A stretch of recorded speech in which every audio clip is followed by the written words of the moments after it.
네, 다음으로 이 시각 월가 시간입니다. 오늘은 젠틀함 속 날카로운 투자 감각, 퍼스트 프라임 리서치 이동근 대표 모셨습니다. 어서 오세요. 네, 안녕하십니까.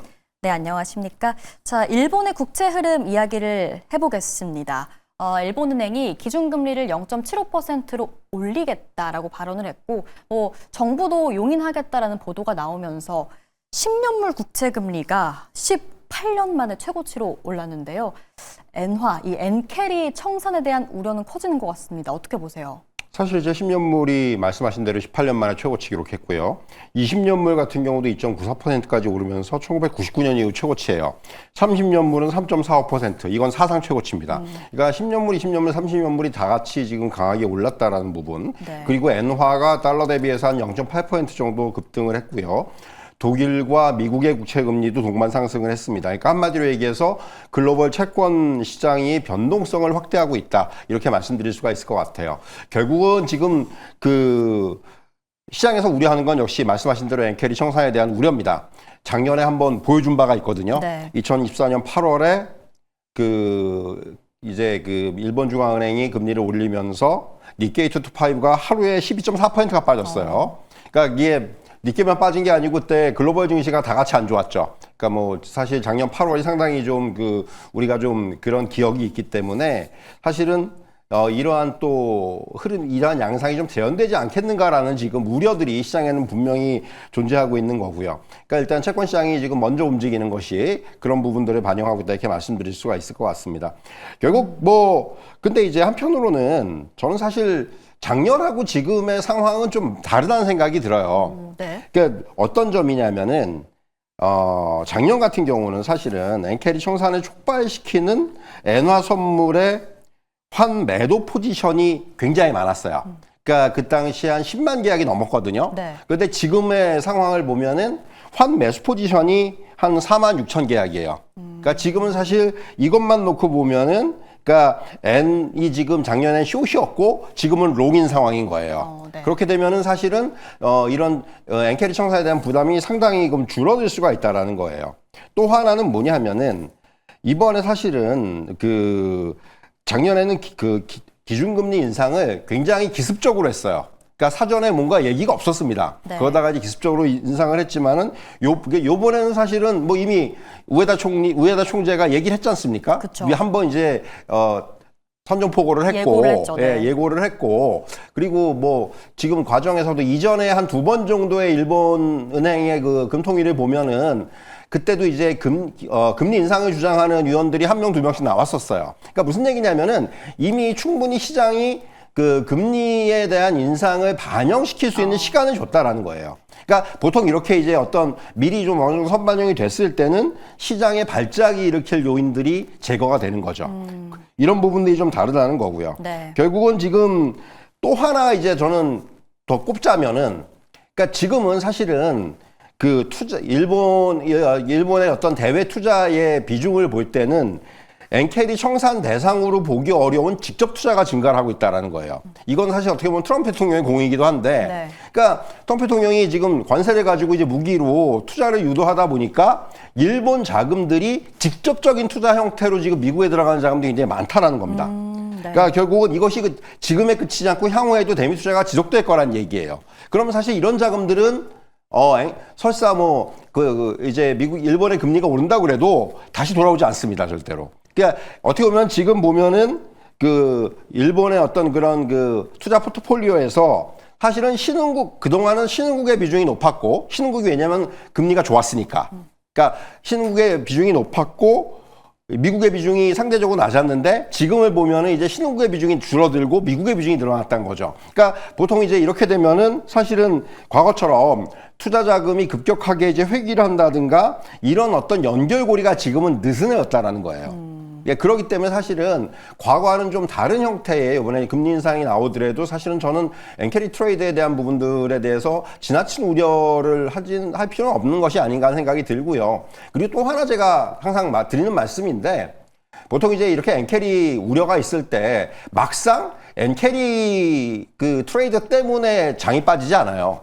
그거에 대한 우려 때문에 장이 빠지는 거지. 그러니까 항상 엔캐리가 이번에 많이 나올 거야 하고 나서 먼저 이제 선매도를 한다든가 이런 부분들 때문에 사실 시장이 흔들리는 거지. 막상 그 엔캐리 트레이드에 대해서 그게 직접적으로 미치는 파급력은 저는 그것은 그게 크지 않다고 생각을 해요. 그렇기 때문에 사실은 이번에는 앞에서 말씀드린 요인들이라든가 이런 것들을 감안을 했을 때는 뭐 작년과는 좀 다른 양상이 나타날 수도 있겠다.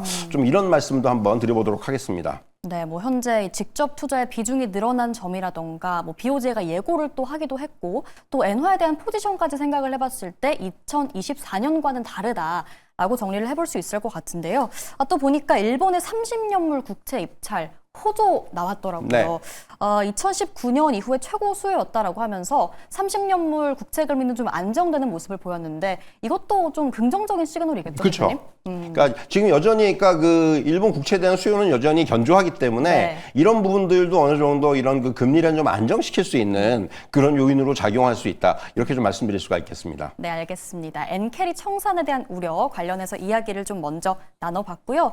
이어서 프리마켓 특징주 바로 살펴보도록 하겠습니다. 자, 오늘은 또 실적 발표한 기업들 먼저 짚어보고 갈 텐데요. 일단 세일즈포스를 좀 보겠습니다. 네. 1.5% 오르고 있는데 실적은 혼조세가 나왔어요. 어떤 점이 좀 긍정적이었을까요? 사실 뭐 그 EPS는 예상치를 좀 상회를 했고요. 매출은 좀 하회를 했는데 시장에서 주목하는 부분은 역시 4분기에 대한 전망이라든가 연간에 대한 전망들이 지금 좀 이제 그 상향이 됐다라는 부분, 이 부분에 좀 주목을 하는 것 같아요. 최근에 이제 이번에 실적 발표 시즌에서 눈에 띄는 부분들이 이거예요. 그러니까 어떤 기업이든지 간에 실적도 중요하지만은 향후 매출 전망치가 어떻게 나오느냐가 굉장히 좀 시장에서 중요하게 생각을 하는데 세일즈포스도 다른 요인들보다 이런 그 연간 전망, EPS 전망이라든가 매출 전망치가 상향이 됐기 때문에 그 부분이 오늘은 조금 호재로 작용하는 것이 아닌가라는 생각이 들고요. 지금 뭐 이제 기술적으로 보더라도 최근에 11월 말에 한번 저점을 확인한 다음에 여기서 이제 서서히 좀 털하는 모습이 나오고 있거든요. 그러니까 어느 정도 이제 바닥을 좀 확인하고 이제 이런 그 실질 전망의 상향이라든가 이런 거를 좀 등에 업은 상태에서 이제는 조금 이제 다시 한번 상승을 노려볼 수 있는 그런 자리가 아닌가 이런 말씀을 좀 드릴 수가 있을 것 같습니다. 상승을 노려보며 진입도 가능한 시점인가요? 뭐 지금 정도면은 저는 그렇게 뭐 비싸지는 않은 것 같아요. 그러니까 저점이 한 222달러 부근이었고 지금 한 거기서 한 10%가 정도 올랐는데 뭐 지금 정도면 충분히 접근은 가능한 자리가 아닌가 싶습니다. 알겠습니다. 세일즈포스로 문을 열어봤고요. 이어서 UiPath라는 종목을 볼 텐데 네. EPS와 매출 모두 잘 나왔고 지금 8% 넘게 상승 중이네요. 어떤 사실 점이죠? UiPath는 네. 실적보다 더 중요한 게 있어요. 어떤 거죠? 어제부터 이제 미국장에서 이어지고 있는 게 로봇주의 강세입니다. UiPath는 로봇주예요. 네. 그러니까 사실 사람들이 잘 모르는데 이 UiPath는 물리적인 로봇이 아니고요. 소프트웨어 로봇이라고 하는데 우리가 흔히 이게 뭐냐면 반복 업무 자동화를 이제 그러니까 이제 그걸 용이하게 하게 만드는 로봇 프로세스 자동화 플랫폼을 개발하는 회사가 UiPath예요.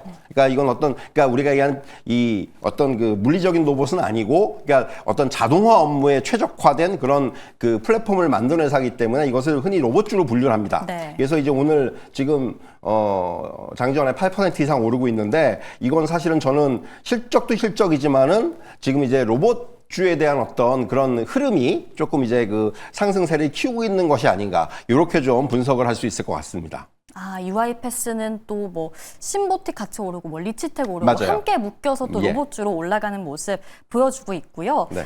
이어서 또 달러 제너를 보도록 할 텐데 달러 트리 실적이 나왔는데 잘 나왔거든요. 예. 근데 이 종목도 좀 잘 나왔습니다. 현재도 상승 이어가고 있는데 네. 어땠습니까, 대표님? 사실 달러 제네럴은 조금 이제 유통업체 중에서는 결이 다른데 우리나라로 치면은 다이소 같은 업체예요. 네. 그러니까 할인 유통업체고 예상치를 크게 상회하는 3분기 실적이 나왔고요. 그리고 이제 특히 뭐 소모품이라든가 계절 상품이라든가 의류라든가 거의 모든 카테고리가 성장을 했습니다. 중요한 것은 역시 연간 가이던스가 또 상향 조정됐다라는 거예요. 당초에 이제 한 EPS 기준으로 봤을 때 6.13불 정도를 예상을 했었는데 지금 이걸 갖다 6.3에서 6.5불까지 조금 이제 그 상향 조정을 하면서 이런 부분들이 아무래도 시장에는 좀 호재로 인식이 되고 있고 주가의 상승세가 나타나고요. 또 하나는 그런 생각이 들어요. 그러니까 지금 어떻게 보면은 유통 쪽에서 이제는 이렇게 조금 그 할인 업체들이라든가 이런 쪽에 대한 그 관심이 높아질 수밖에 없는 게 미국 경기에 대한 부분이죠. 사실 계속해서 미국도 지금 이제 물가의 상승이라든가 이런 것 때문에 서민들이 굉장히 좀 그 생활에 어려움을 겪고 있기 때문에 상대적으로 이렇게 이제 뭔가 좀 그 할인 업체라든가 이런 쪽에 대한 어떤 수요가 늘어날 수 있는 그런 시점이라는 부분도 저는 좀 꼭 그 반영이 될 것 같습니다. 오, 알겠습니다. 달러 제너럴 이야기를 들어봤습니다. 지금 메타가 네. 대표님 갑자기 6.6% 급등을 하고 있는데 네. 나온 소식을 보니까 메타버스 부문의 구조 조정이 예정되어 있다고 하네요. 네. 이게 좀 메타버스를 털어낸다는 점에서 시장이 좋게 받아들이는 그겁니다. 걸까요? 사실 이제 지금 저도 보고 있는데 네. 사실 메타가 오늘 그 왓츠앱 AI에 대해서 이유가 이제 반독점 그 조사 착수를 한다고 그래가지고 조금 네. 이제 이게 부정적으로 작용할 거로 봤는데 이런 또 뉴스가 나옴으로 인해 가지고 사실 메타버스가 재작년이죠. 굉장히 그 시장에서 굉장히 그 선풍을 일으켰는데 결국 이것이 그냥 지금 상황에서는 정말 이제 일종의 신기루 같이 돼버려가지고 조금 이제 이런 사실 메타뿐만 아니라 많은 기업들이 여기에 이제 진출을 했었고 이 사업을 이제 좀 확장을 시켰는데 사실 메타는 그런 상황에서는 상당히 그 앞서갔던 기업이거든요. 근데 이제 메타가 이 메타버스와 맞다 접는다? 이건 굉장히 좀 의미가 있죠. 의미라기보다도 굉장히 시사하는 바가 큰 거죠. 그러니까 그만큼 지금 이런 사업의 어떤 약간 문제라든가 이런 부분들을 빠르게 인식한 것으로 보여지고요. 그러니까 지금 말씀하신 대로 결국 지금 주가가 상승하고 있는 것은 이것을 시장은 굉장히 호재로 받아들이는 거예요. 어차피 이거 지금 안 되는 사업이니까. 네. 그러니까 좀 이제 그러니까 구조조정을 해버리면은 훨씬 더 이제 나은 그런 쪽으로 이제 시장은 좀 받아들이는 것이 아닌가라는 생각이 들고요. 앞서 이제 왓츠앱 얘기를 잠깐 해드렸는데 결국 뭐 지금 EU 같은 경우는 최근에 구글이라든가 이제 많은 기업들한테 이제 계속해서 지금 징벌적인 어떤 그런 벌금을 물리고 있거든요. 그래서 이번에 이제 왓츠앱 AI 같은 경우도 만약에 정말 반독점에 또 혐의가 주어진다면은 상당히 조금 이제 또 메타 입장에서는 또 이제 비용적인 측면에서 조금 이제 부담이 나타날 수도 있다. 이 부분은 우리가 향후에 좀 확인해 봐야 될 것으로 보여집니다. 네, 또 메타가 메타버스 때문에 이름을 바꿨는데 한편으로는 좀 씁쓸하기도 하고요. 그래도 시장은 좀 부진했던 쪽을 털어낸다는 점에서 긍정적으로 잘 반응을 해주고 있습니다.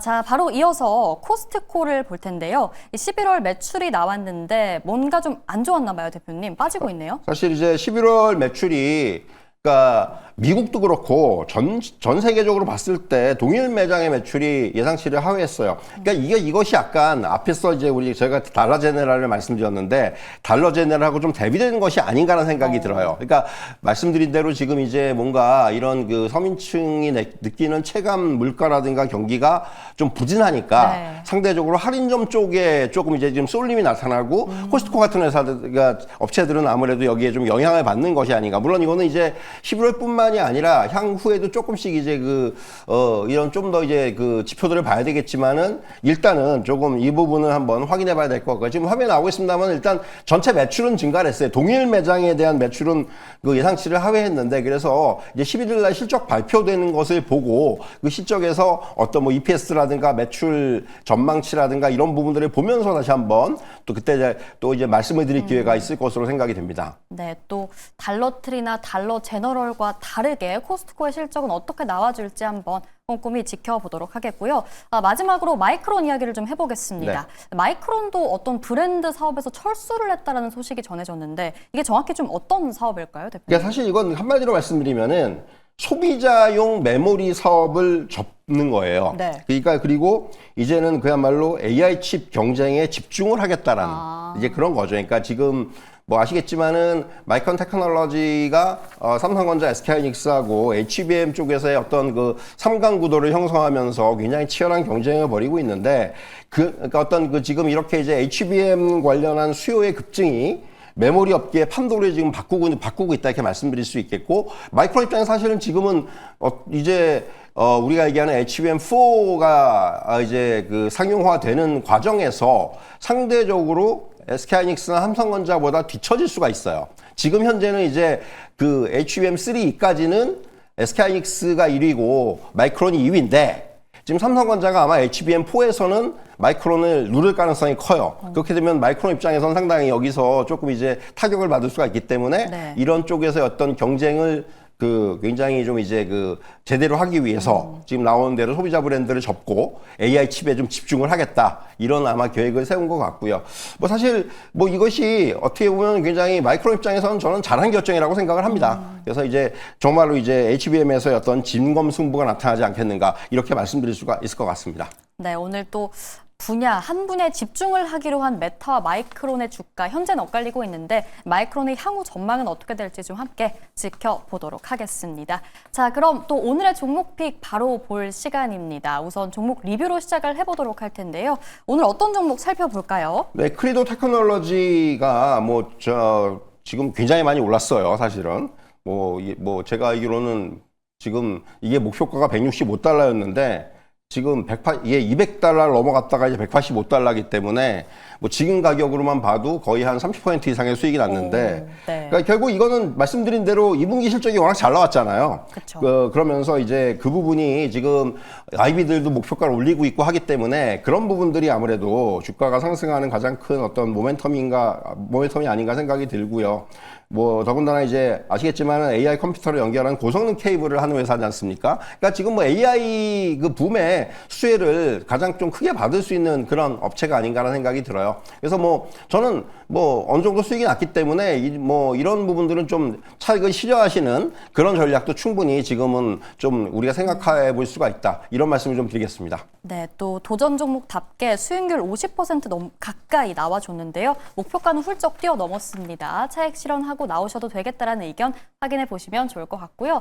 자, 이어서 오늘의 종목픽 모아가는 종목부터 보겠습니다. 어떤 종목일까요? 여러분들 너무 잘 아시는 3M입니다. 3M은 사실 뭐 여러분들 아마 굉장히 친숙하신 브랜드고 생산 품목이 55,000개가 넘습니다. 그러니까 지금 최근에 뭐 여러 가지 소송이 좀 걸려 있었는데 그런 부분들이 이제 어느 정도 마무리가 되면서 법적 리스크에서 완전히 탈피를 했고요. 그러니까 결국은 2024년 4월에 솔벤텀이 분사하면서 헬스케어 부문이 이제 독립을 했어요. 그러니까 떼어내고 핵심 산업재 부분만 지금 이제 집중할 수 있는 그러니까 조직의 슬림화가 저는 굉장히 긍정적으로 받아들일 수가 있다 이렇게 말씀을 드릴 수가 있겠고 역시 3M에 저는 주목해야 되는 부분은 배당이에요.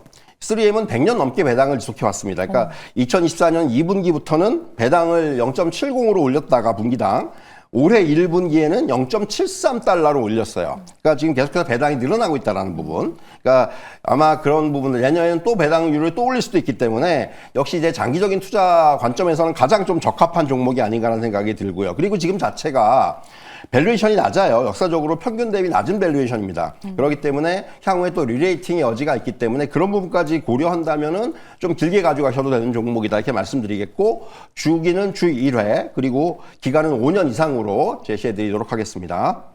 네. 저평가되어 있고 배당도 잘 주는 종목이네요. 3M 주 1회 5년 이상 모아가 보도록 하겠습니다. 자, 바로 이어서 단타 칠 수 있는 도전 종목 살펴볼게요. 어떤 종목일까요? 네, 플런스 에너지라는 종목이고요.